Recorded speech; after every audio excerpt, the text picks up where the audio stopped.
Hello, bonjour à tous, j'espère que vous allez tous bien. Aujourd'hui on se retrouve pour les sorties live du mois de mars. Comme d'habitude, je vais commencer avec les suites de saga. On va commencer avec le tome 3 de la saga Seasons de Morgane Moncomble, Un printemps pour te succomber. Dans ce roman, on a le trope du faux mariage, puisqu'on suit Magnolia, qui est fauchée, qui demande de l'aide de sa famille.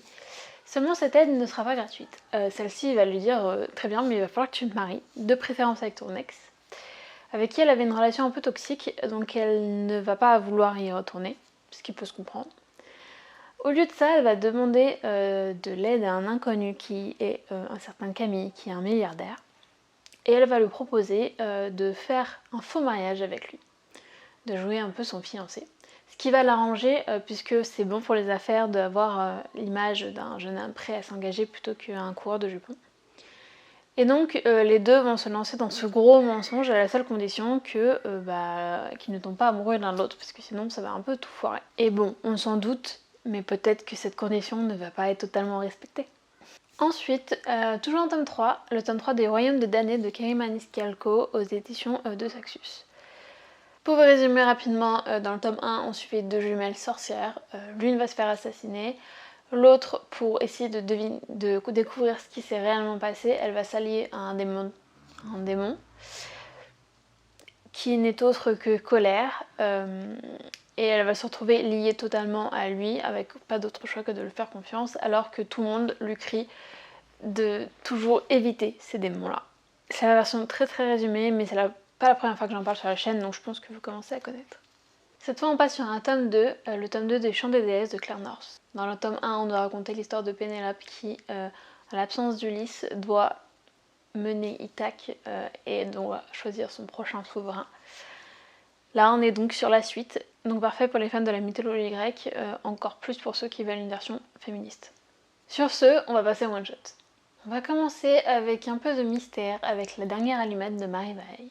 Dans ce roman, on suit Abigail qui vit recluse dans un couvent depuis plus de 20 ans, suite sûrement à un événement traumatique puisqu'elle ne se rappelle pas grand chose de sa vie d'avant et encore moins de ce qui l'a poussée à se retirer du monde comme ça. Elle passe sa vie du coup à regarder un peu les événements extérieurs de son couvent, notamment la vie de son frère qui est artiste, qui est devenu célèbre.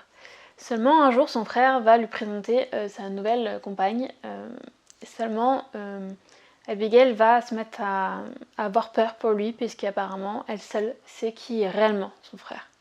Ensuite, La voix de la vengeance de Sacha Morage. Alors dans ce roman, le résumé n'est pas très clair je trouve. En tout cas on nous parle d'usage illicite de la voix, qui je pense doit être un pouvoir qui doit s'activer avec sa voix, mais pour l'instant je n'ai pas plus d'informations que ça. Et notre héroïne, elle, est traquée par un certain bureau qui, je pense, réglemente un peu tout ça pour usage illicite de cette voix. Et en plus de ça, elle a assisté au meurtre de son frère. Seulement, elle est persuadée que le meurtre de son frère est lié au bureau, à un homme en particulier au bureau, et elle va tout faire pour le venger, quitte à sombrer dans les pires travers avec sa voix. Ensuite, on va passer à un thriller avec Quelqu'un d'autre de Guillaume Musso. Dans ce roman, on est sur la Côte d'Azur au printemps de 2023 où il y a un yacht qui dérive. Sur ce yacht est une célèbre éditrice de romans, héritière italienne ou milanaise, je ne sais plus, qui va se faire sauvagement agresser et qui va succomber après 10 jours dans le coma. Va se mener une enquête pour savoir ce qu'elle s'est réellement passé et donc 3 personnes vont livrer leur version des faits qui va être leur vérité. Personne ne ment, tout le monde est persuadé d'avoir raison et pour autant chacun voit les choses différemment. On verra d'abord la version du mari, qui est célèbre pianiste, son amante, sa maîtresse, une jeune fille. La version de la policière qui mène l'enquête aussi. Et enfin, la version de la victime qui nous raconte ses dernières heures. Et le résumé se termine sur ces phrases « Personne ne ment, mais personne n'est d'accord sur la vérité ». Ensuite, on reste dans du thriller mais plus noir avec Le dernier grand train d'Amérique de James Grady. Dans ce roman, on est à bord de l'Empire Builder qui relie Seattle à Chicago. Et à bord, il y a diverses personnes qui ont toutes une raison plus ou moins avouable d'être à bord de ce train. Finalement, bientôt des drames vont se produire à bord de ce train et ils vont devoir faire face à leurs raisons plus ou moins avouables et devoir se débrouiller un peu comme ils peuvent. On est donc sur un huis clos qui se transforme en cauchemar, selon le résumé. Ensuite, on est donc sur un tome 3, mais je ne l'ai pas mis dans les suites parce que je pense qu'il peut se lire indépendamment des autres. C'est donc le tome 3 des bureaux des affaires non résolues de Christophe Guillemot. Donc dans cette saga, le concept est simple. Un jeune homme de 16 ans, au lieu d'être envoyé en prison, va purger sa peine. Au lieu de faire des travaux d'intérêt généraux, en fait, il va intégrer l'équipe des bureaux des affaires non résolues et les aider un peu dans leur résolution d'enquête. Et dans ce tome-ci, on suit une mère qui crie partout que son fils, qui a été jugé pour des meurtres commis au volant de sa voiture, est innocent.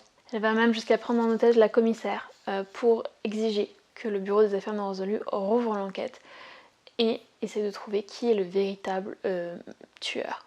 Tout le monde est un peu persuadé qu'elle déraille, que son fils ayant un lourd passé psychiatrique est loin d'être innocent, mais pour nos deux enquêteurs, donc notre jeune de 16 ans et son équipier, donc, qui est un vrai enquêteur pour le coup, on se demandait si il n'y aurait pas une part de vérité là-dedans quand même.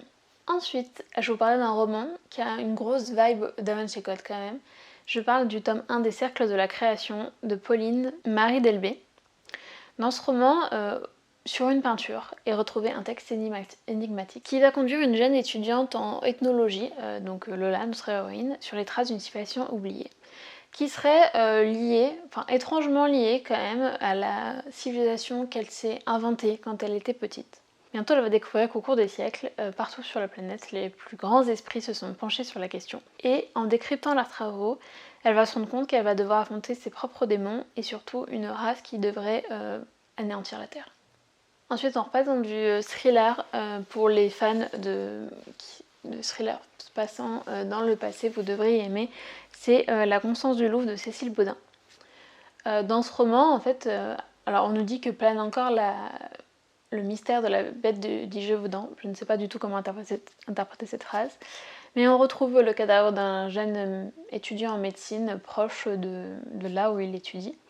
Tout porte à croire qu'il s'est fait piéger par une tempête de neige, donc c'est une mort accidentelle. Seulement notre juge de la paix, Victor, à l'aide d'une infirmière, va quand même enquêter sur le meurtre histoire d'avoir bonne conscience et il va se rendre compte qu'il y a eu beaucoup de morts qui ont été vite attribuées à des accidents, alors que peut-être pas du tout. Ensuite, on passe dans du roman historique, donc rien à voir avec L'île des trahisons de Anna Josefsson, j'espère que je le dis bien. Donc on va suivre Mia qui, à la mort de sa grand-mère qui se prénommait Annalisa, va remonter un peu le passé de cette dernière en allant sur l'île sur laquelle elle a vécu jusqu'à l'arrivée des nazis. Et donc en compagnie de Léo, je ne sais pas qui c'est pour elle, peut-être un ami ou plus, elle va remonter le passé d'Annalisa et va découvrir ce qui l'a poussée à fuir cette île. Roman historique et peut-être attention aux âmes sensibles. Voilà pour ma sélection des sorties du mois de mars, qui aurait été ma foi pas trop dense il me semble. N'hésitez pas à me dire en commentaire quel livre vous attendez le plus le mois prochain comme d'habitude. Toujours curieuse de le savoir, n'hésitez pas à vous abonner aussi, ça me donne beaucoup de soutien. Et je vous souhaite de très bonnes lectures en attendant la prochaine vidéo.